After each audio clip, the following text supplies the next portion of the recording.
ভয়ে সিটিয়ে রয়েছে পাকিস্তান। নিয়ন্ত্রণ রেখা সংলগ্ন এলাকায় প্রস্তুতি নজরে আসছে, যেখানে চিকিৎসক স্বাস্থ্যকর্মীদের প্রস্তুত থাকতে নির্দেশ দেওয়া হয়েছে, অ্যাম্বুলেন্স চালকদের প্রস্তুত থাকতে নির্দেশ দেওয়া হয়েছে বলেই জানা যাচ্ছে। ঝিলামলিপা এলাকায় নির্দেশ জারি পাক প্রশাসনের।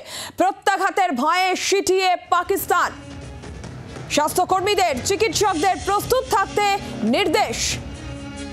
জানবো বিষয়ে বিস্তারিতভাবে বিক্রম দাস টেলিফোন লাইনে রয়েছেন। প্রতিনিধি বিক্রম, প্রত্যাঘাতের ভয়ে সিটিয়ে পাকিস্তান, যেখানে তারা প্রস্তুতি নিচ্ছে, কি জানা যাচ্ছে? একেবারেই দেখো, প্রত্যাঘাতের আশঙ্কায় কার্যত সিটিয়ে রয়েছে পাকিস্তান। এবং আমরা যেটা জানতে পারছি যে ইতিমধ্যেই পাকিস্তানের ঝিলাম ভ্যালি এবং লিপা ভ্যালি, যেগুলি একদম এলওসির পাশে, সেখানে কিন্তু পাকিস্তানের তরফ থেকে, পাকিস্তান প্রশাসনের তরফ থেকে ইতিমধ্যেই প্রচুর ডক্টর, নার্সেস, প্যারামেডিক্স এবং অ্যাম্বুলেন্স সেখানে জড়ো করা হয়েছে, মজুত করা হয়েছে। কারণ আমরা যেটা জানতে পারছি, গতকাল থেকে কিন্তু ক্রমাগত এইসব এলাকায় যে বিভিন্ন পোস্ট রয়েছে, বর্ডার পোস্ট রয়েছে, সেই সমস্ত জায়গায় ক্রস বর্ডার ফায়ারিং হচ্ছে। অর্থাৎ ভারতীয় সেনা এবং পাকিস্তানের সেনার মধ্যে সেখানে কিন্তু ফায়ারিং চলছে, দফায় দফায় সেখানে ফায়ারিং চলছে। কারণ পাকিস্তানের তরফ থেকে সিজ ফায়ার ভায়োলেশন করা হয়েছে, যুদ্ধবিরতি লঙ্ঘন করা হয়েছে। তারা সেখান থেকে গুলি বর্ষণ করে এবং তারপরে কিন্তু তার জবাবে ভারতীয় সেনার তরফ থেকেও সেই সমস্ত অঞ্চলে, সেই সমস্ত পোস্টগুলি থেকে কিন্তু ক্রস ফায়ারিং চলছে, ক্রস বর্ডার ফায়ারিং চলছে। যার ফলে আমরা যেটা জানতে পারছি, ইতিমধ্যেই পাকিস্তানের তরফ থেকে তারাও কিন্তু প্রস্তুতি নিচ্ছে। কিন্তু তোমাকে যেটা জানিয়ে রাখবো, গত 2-3 দিন ধরে আমরা যে ছবি দেখতে পাচ্ছি, যেখানে ভারতীয় সেনার তরফ থেকে বিভিন্ন প্রান্তে, অর্থাৎ শুধুমাত্র ইন্ডিয়ান আর্মি নয়, তার সঙ্গে সঙ্গে কিন্তু ইন্ডিয়ান এয়ারফোর্স, ইন্ডিয়ান নেভির তরফ থেকে যে সমস্ত এক্সারসাইজ গুলো করা হচ্ছে, মরুভূমিতে থার্ড সেখানে দেখা যাচ্ছে যে কার্যত কামান সেখানে কেঁপে উঠছে, কামানের গর্জনে কেঁপে উঠছে সেই সমস্ত এলাকা। পাশাপাশি কিন্তু আরব সাগর, সেখানেও মহড়া চালাচ্ছে ভারতীয় নৌবাহিনী এবং সেখান থেকেও দেখা যাচ্ছে যে মিসাইল টেস্ট করা হচ্ছে।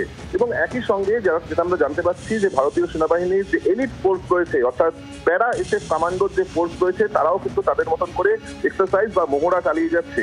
অপরদিকে একদিকে যেরকম পাকিস্তানি সেনাবাহিনী তারা যেরকম এই মুহূর্তে ভারতীয় প্রত্যাঘাতের ভয়ে আশঙ্কায় তারা কাঁপছে, অপরদিকে যেটা আমরা জানতে পারছি যে ভারতীয় সেনাবাহিনীর তরফ থেকে এই হামলার ঘটনার পর থেকেই ক্রমাগত কাশ্মীরের বিভিন্ন জায়গায় অপারেশন, বম্বিং অপারেশন চালানো হচ্ছে, যেখানে শুধুমাত্র ইন্ডিয়ান আর্মি নয়, তার সঙ্গে সঙ্গে Jammu Kashmir special task force, অন্যান্য যে সমস্ত স্পেশাল ফোর্সেসের এজেন্সিগুলো রয়েছে, তারাও কিন্তু সেখানে অপারেশন চালিয়ে যাচ্ছে। এখনো পর্যন্ত গত 48 ঘন্টায় 4 জন জঙ্গি, তাদের বাড়ি কার্যত পুলিশসাত করে দেওয়া হয়েছে। এবং এই হামলার ঘটনার পর থেকে 9 জন জঙ্গি, যারা চিহ্নিত জঙ্গি, যাদের মধ্যে 3 জনের ডাইরেক্ট কমপ্লিসিটি পাওয়া গিয়েছে এই পেহেলগাম অ্যাটাকে, তাদের বাড়িও কিন্তু পুলিশসাত করা হয়েছে। আপাততভাবে একদিকে এই সীমান্তের এই পারে, অর্থাৎ কাশ্মীরের থেকে যে সমস্ত জঙ্গি ঘাঁটিগুলো আছে, সেগুলিকে একেবারে সেই তাদেরকে শিকড় থেকে উপড়ে ফেলার যেরকম চেষ্টা করা হচ্ছে অ্যাডমিনিস্ট্রেশনের তরফ থেকে বা ইন্ডিয়ান আর্মির তরফ থেকে।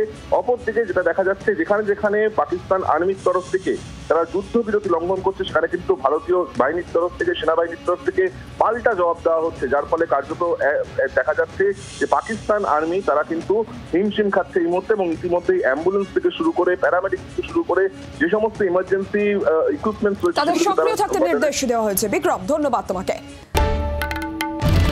বাংলার আওয়াজ, বাঙালির আবেগ, জি 24 ঘন্টা।